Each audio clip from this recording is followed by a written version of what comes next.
christiangeekcentral.com. Do you like games? I like games too. I like games too. Hey guys, Peter Franson here from christiangeekcentral.com and Spirit Blade Productions. If you didn't stay up late last night to watch the Bethesda press conference, you didn't miss much. I know I'm not the only one befuddled by this, but I'm wondering why they had a live press conference when they could have just done kind of a digital event. They had Pete Hines, the head of marketing for Bethesda, come out onto a stage and, talk to an audience, and then it was like roll tape, and then like the rest of the 40 minutes, almost exclusively, I think, was just this video rolling of this Bethesda land concept. It was like this fake video ad for a fictional theme park centered around Bethesda game attractions and properties and stuff, and so that was kind of like their device for segueing from one game to another, and it was just really a bunch of streamlined presentations of clips with almost no explanation relative to previous press conferences they've done and other press conferences at E3, relatively no explanation of like what the features are of these things that they're talking about, the games that they're talking about. They talked about Fallout or Doom VFR and Fallout VR, these VR experiences for the Doom world. The Doom game seems to be like a totally different experience. I don't think it's the actual same game, whereas Fallout 4 VR seems to be Fallout 4 just in VR, and they've added like some new AI elements, so that looks cool if you're doing a VR, that they've taken the time to actually create a user interface that's going to play to the strengths of VR. So that looks like it could be a really cool full game, like massively full game experience for VR. But I mean, I'm not the audience for that because I'm just waiting until, for me right now, VR is still a gimmick. It needs to be smoothed out so that people aren't getting headaches, so that they can comfortably play games for, the same length I would play games on my TV, And right now, that's, from my understanding, that's not what people are typically able to do. That typically after about 20 to 30 minutes, people are like, okay, I'm done with that, for whatever reason, either because of just personal taste, they want to change things up, or because of headaches or discomfort or vision things or whatever. So for me right now, it's a gimmick, and they are far from smoothing it out to make it something that I'm going to want to put down money for. But it was still, yeah, okay, fine. That was, at least they're putting effort into not just kind of like tacking on VR compatibility for Fallout 4 VR. Then they talked about Elder Scrolls Online Morrowind. I'm not into MMORPGs.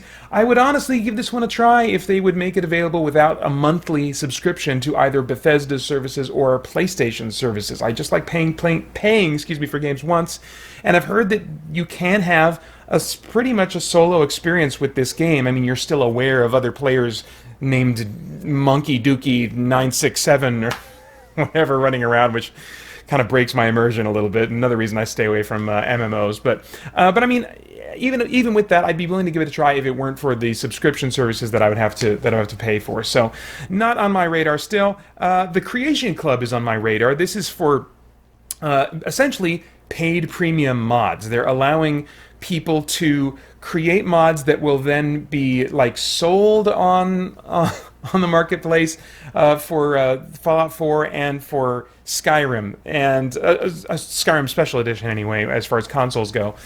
And I think there's probably going to be a lot of like, oh, paid mods, da da da da. But if they're good, and they are going to be curated. They're not just going to let anybody do this. You have to apply to even submit created content to be considered for this. So there is a curation process, and ultimately I think the market will just decide, and I think that if it's curated, there's going to be a smaller number of them, and we may be more likely to see reviews of these curated mods, so that could be good for the consumer as well. So I'm not afraid of this idea. I don't think it's a bad sign necessarily. In fact, I think it could be a really good thing for some that will bring about some really great possibilities for both of those games in the future. So we'll see. Then they showed the Elder Scrolls card game. They showed a Switch playing Skyrim, and you can use like a Link amiibo to get Link skinned, Link armor and shield to use in the Switch version of Skyrim. Okay.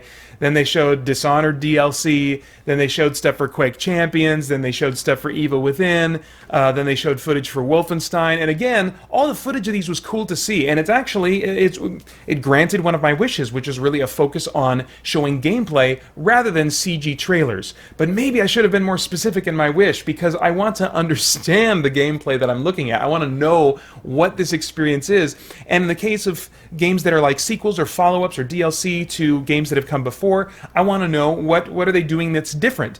As I look at this, I'm like, well, maybe they're not saying anything because nothing is different than what they've done in the past. And for me, that may be fine. I've really been enjoying Wolfenstein: The New Order. I haven't finished it yet, but seeing this game coming up, it makes me want to get back into The New Order and finish that up. And but I mean, it doesn't entice me as much as it could if I think if they would have told me more about what is new in these games, how are they innovating, what are they changing, what the new features are, anything like that, or just remind us, what the gameplay is like and why it's great and fun, why people have enjoyed it in the past.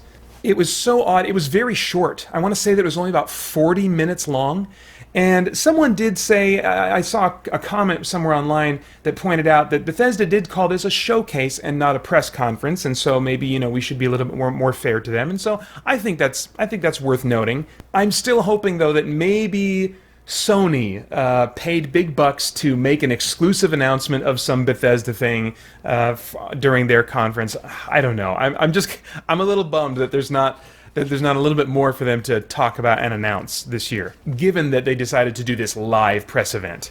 So I really didn't get any of my wishes that were specifically for Bethesda. I did not get an Elder Scrolls 6 or even a hint that it's coming.